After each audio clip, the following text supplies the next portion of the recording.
So there's a new survival game that just hit Kickstarter today that I think a lot of you guys may be interested in called Fractured Veil. The game is set in Hawaii, and the developers over at Paddle Creek Games sat down with me on a live stream about a month ago and had a pretty open and transparent conversation about their title, their plans for the future, and why they're opting to go to Kickstarter. If you guys like the video, leave a like down below and subscribe for more indie early access content just like this. We just hit 238,000 subs and we're growing pretty quickly. A lot of you guys have already written off this game because of it being a survival game, and I totally get it. There's so many of these kind of games plaguing the Steam store already, but my experience with their alpha build was actually pretty good, better than 90% of games that I see in early access. The developers at Paddle Creek have been working on this for 5 years, paying their team out of pocket and getting the systems in place to go to the market and show people that they do know how to code. They aren't just asset flippers, and they actually have the talent to know how to build a tangible product. We had conversations on this live stream about how these devs have been fucked over by games in the past, and they want to make sure that they do things differently. A lot of devs like to throw the word MMO around, and then they don't have any of this stuff. So I'm actually really happy that you have that. Yeah, it's something like I have a lot of like self-conscious insecurities because of kind of the bad reputation that some other devs. So like there's a lot of amazing devs out there, but then there's a lot of just marketing techniques that people employ to get clicks. And as a gamer, I've been fooled by that more than once, and I'm like, nope, I am never going to do that. Now, the game, like I said, is set in Hawaii with servers holding up to 500 players at one time. The game already features PvE dungeons and raids complementing world quests that players can kind of come together and complete for rewards. This game also features open world PvP, but they wanted to build something that can please both kinds of players. One of the most important and challenging issues we've tackled over the last 5 years has been designing systems that limit the grief while enabling the reward without imposing arbitrary restrictions on player choice. Let's talk about a few of the many systems designed with this goal in mind. PvP and PvE specific gear. What we want to do is push the return on investment for either group attacking the other as far into the negative as possible, by making the gear that each group carries as worthless as possible to the other, as well as placing huge risks on bringing PvP gear into a PvE zone. A karma system that delivers real consequences to your actions depending on where you are on the map and the reputation of those who you engage with. Peaceful, neutral, or hostile zones, each with elevated risks or penalties depending on your actions and reputation, as well as buffs to help passive players escape to the safety of NPC patrols, settlements, or safe zones when under attack.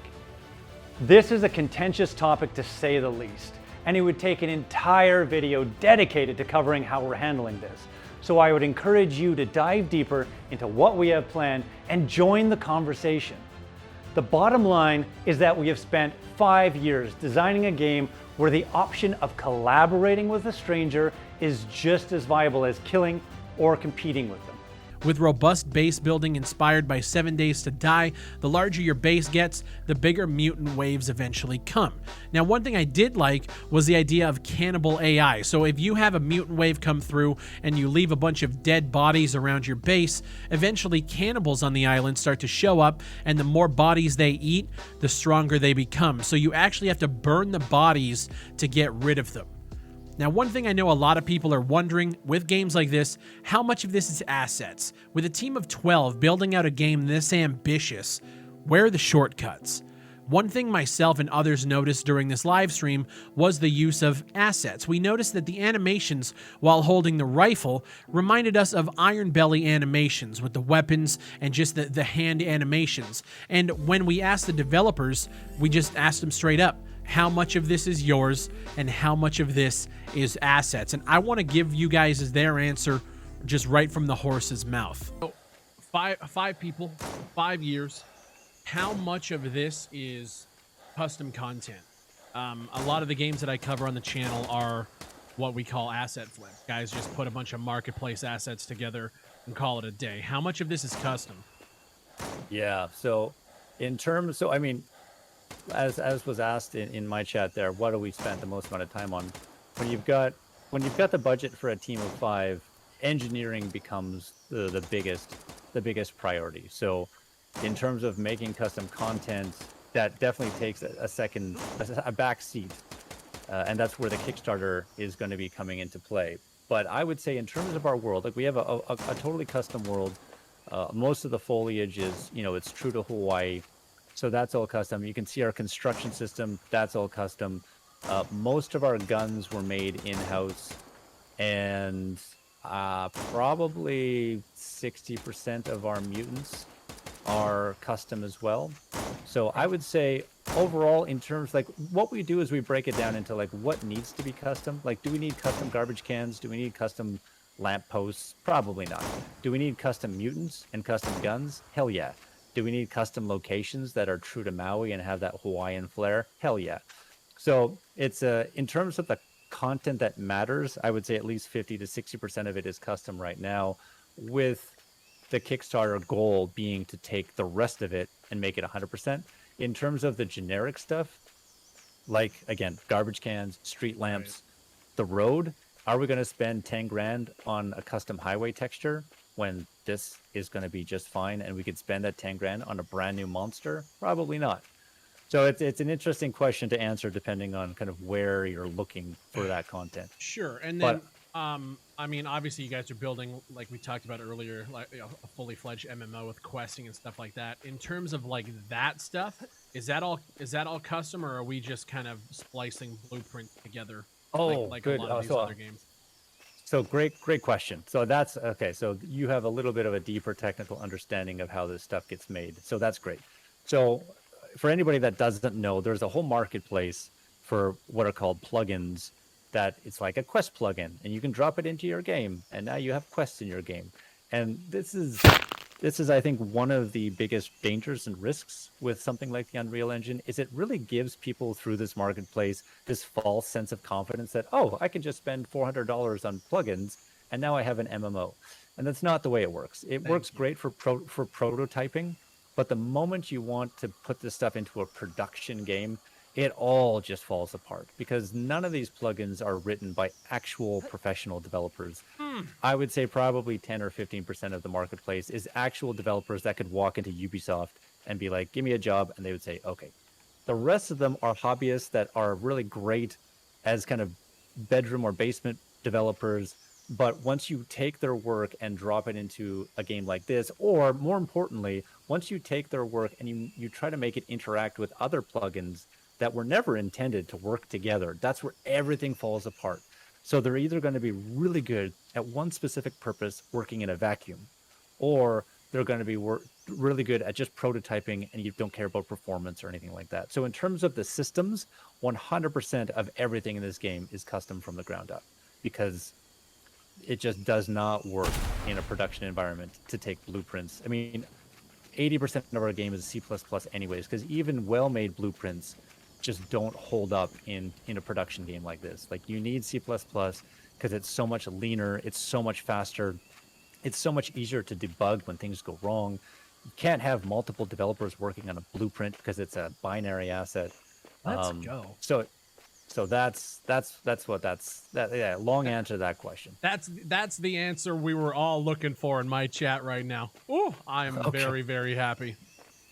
Yeah, that's what I love. I love hearing that question, because it means that your community has a deeper appreciation for what goes into these games. Oh yeah. Like, and yeah, most awesome. most new indie developers, I think, get a little bit too empowered by blueprints or marketplace plugins, and then they get really discouraged when after a couple of years their whole game just kind of falls apart, because they're just not meant to be used in like in a complex game in a production environment.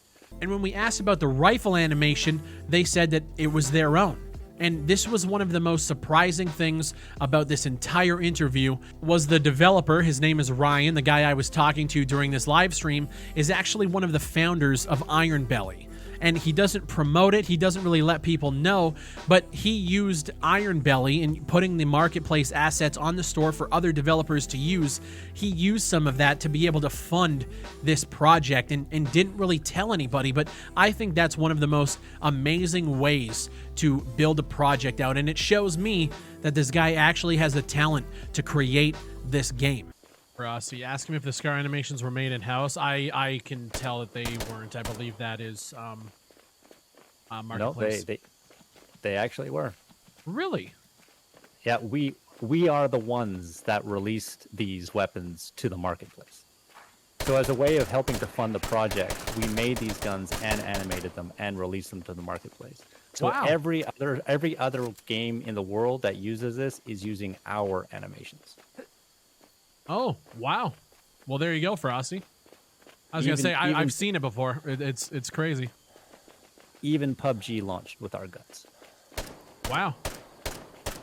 So it's one of these distinct honors, and I love having these conversations because people are like, you're just ripping this off, and I'm like, no, we actually made these guns. We made them, we animate them, and then we sell them to everybody else to help pay for the project.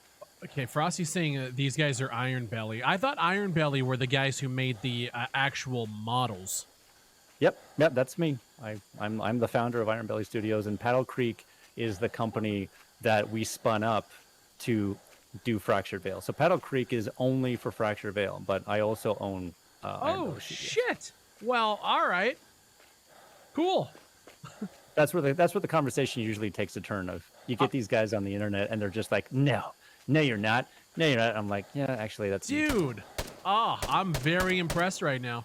It blew my mind because I've covered so many games that use these assets, and I thought I was covering another one, and I thought that the developer was lying when I asked him about these assets. They said that it was theirs, but I've seen it 1,000 times before, and it turns out that he's the one that fucking created it. It was so insane to me that he doesn't use that as like a front, like, hey, look, we did this so that we could fund the development. I think that's such a crazy story.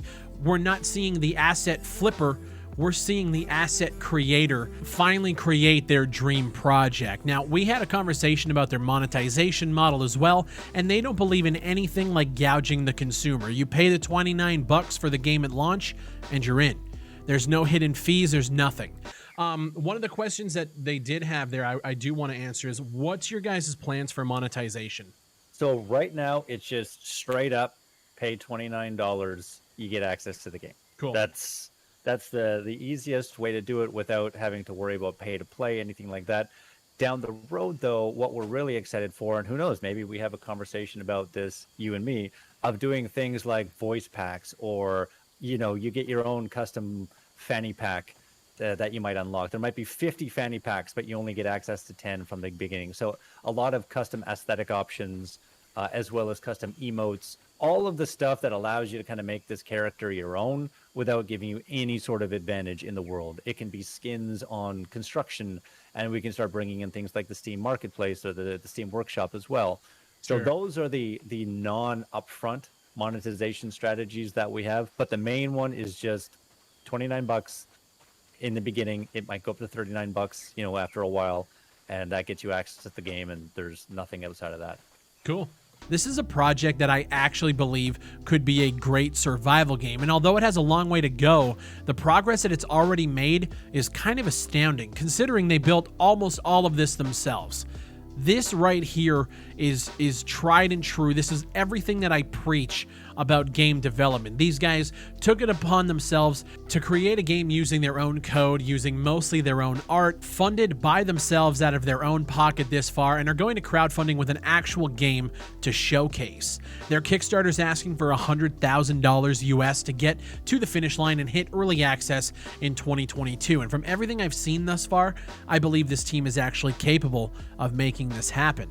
Now, at the time of recording, they're already a fifth of the way there after the first day, and I have no doubt that they will make their goal. This Kickstarter is also a blueprint to success. The trailer starts off showing the game, showing kind of the setting and what it's about, then cuts to the project director discussing why they need to go to early access, their inspiration for creating a game like this, why they're making this game, and when you scroll down, you see exactly where the game is and what they want out of it. Any developer out there who's planning to go to Kickstarter, look at this as the goal, the fucking mecca of Kickstarters. This is the transparency that I believe that you need to ask people for this amount of money and to actually have a tangible product when you do so. Now, this may seem like an ad. I've never heard of Fractured Veil outside of them reaching out to me, and then I went and did a little bit of research, reading a couple of articles, but I am insanely impressed with everything that they're putting out there. The game's early, right? It's like a pre-alpha build at this point. It's going to early access next year,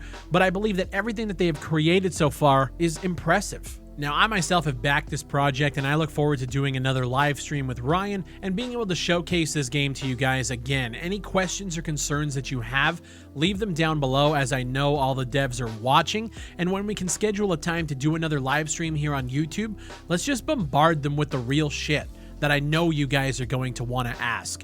We already did once, and I think they held up pretty well to the scrutiny, the questions. Like, we went in on game development, we went in on assets. Not a lot of people can do that, and they even said other streams they've done, nobody was asking about, game development related questions, under the hood stuff, and actually had the knowledge to have that conversation. I'm very curious to see where this project goes, and if you guys want to follow along, their social links are all going to be down below. Thank you guys for watching. My name is Big Fry, and I'll see you on the next one.